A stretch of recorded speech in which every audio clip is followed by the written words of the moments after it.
부동산 간단 부간유. 안녕하세요. 매일 부동산 간단 뉴스 부간유입니다. 하반기만 8,673가구.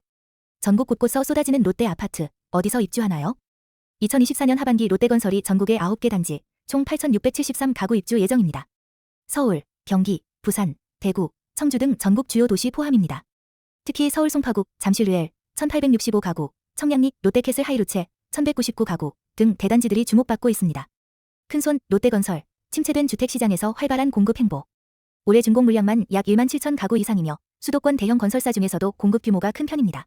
입주민 대상, 포트토, 푸드트럭 운영 등 차별화된 입주 서비스 제공. 포토부스, 인생 네컷, 웰컴 키트 제공 등으로 고객 만족도를 높이고 있습니다.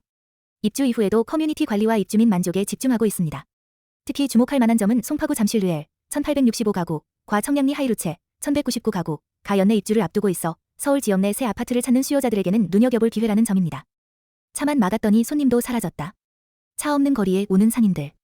서울시 7월 12일부터 종강역 젊음의 거리 차량 통행 임시 허용 결정. 차 없는 거리 정책이 상권 위축과 매출 하락으로 이어졌다는 상인들의 반발이 커지면서 결정된 조치입니다. 해당 구간은 청계철로 북측, 광교 3일교 약 450m 이며 상인 요청에 따라 차량 통행이 재개됩니다. 차 없는 거리 이후 상권 침체 지속. 창업 줄고 매출도 감소. 서울시 상권 분석 서비스에 따르면 인근 평균 매출은 2024년 1분기 2,195만 원에서 2025년 1분기 2,045만 원으로 감소했습니다. 창업수도 2019년 100억 원에서 2025년 1분기 37건으로 급감했으며 폐업수는 55건으로 오히려 증가했습니다. 시민 편의보다 상권 실익 우선 고려한 정책 조정. 서울시는 걷기 좋은 도시를 표방하며 차량 통제 정책을 추진했으나 상인들의 경제적 피해와 민원이 누적되며 정책 전환을 결정했습니다. 시는 향후 정책 설계 시 상권 회복력까지 고려한 정밀한 모델을 개발하겠다고 밝혔습니다. 특히 주목할 부분은 차 없는 거리라는 도시 미화 정책이 오히려 지역 상권에 부정적인 영향을 끼치면서 시민 생활과 경제적 실익 사이의 균형 필요성이 다시 떠오르고 있다는 점입니다. 서울 출퇴근 걱정 끝. 안양자이 헤리티온 1,716가구 대단지, 내달 분양 시작. GS건설이 경기 안양 만안구 안양동에 안양자이 헤리티온을 1,716가구 규모로 공급합니다. 단지는 수리산 인근에 위치해 자연환경을 누릴 수 있는 수세권 입지이며 지하 5층 지상 29층, 총 17개 동으로 조성됩니다. 지하철 1호선 명하역이 가까워 서울역, 종강역 등 주요 업무지구로의 출퇴근이 용이하고 향후 월곶 판교선과 수도권 광역급행철도, GTX-C 노선도 계획되어 있어 교통 호재가 큽니다. 특히 주목할 만한 점은 수도권에서 보기 드문 대단지이면서도 수세권, 역세권, 미래 교통 호재까지 갖춘 점입니다. 입주 예정 시기는 2029년 상반기로 계획되어 있으며 전용 면적 49에서 101평방미터의 일반 분양 물량 약 639가구가 예정되어 있습니다. SH공사, 개발공사로 새 출발. 미리네 집 포함 연 4,000가구 공급한다. 서울주택도시공사가 사명을 서울주택도시개발공사로 변경하고 개발 전문기관으로서의 정체성을 강화했습니다.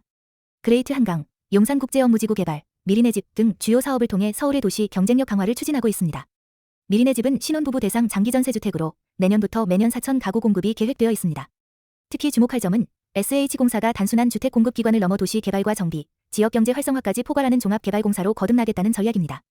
이는 서울시의 주거안정과 도시재생의 중추 역할을 더욱 강화하겠다는 의지를 보여주는 것으로 해석됩니다. 지지부진 15년.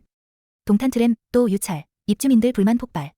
동탄트램 1단계 시공사 선정이 재차 유찰되면서 개통 시점이 2027년에서 2028년으로 1년 추가 연기될 가능성이 생겼습니다. 사업비 부담과 낮은 공사비 책정으로 건설사들이 참여를 꺼리고 있으며 업계에서는 공사비 인상이 필요하다고 주장하고 있습니다. 입주민들은 교통분담금을 납부했음에도 불구하고 트램 사업이 지연되자 큰 불만을 제기하고 있습니다.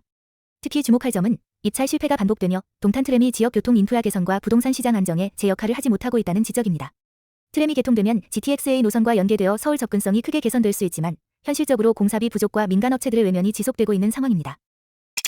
구독 좀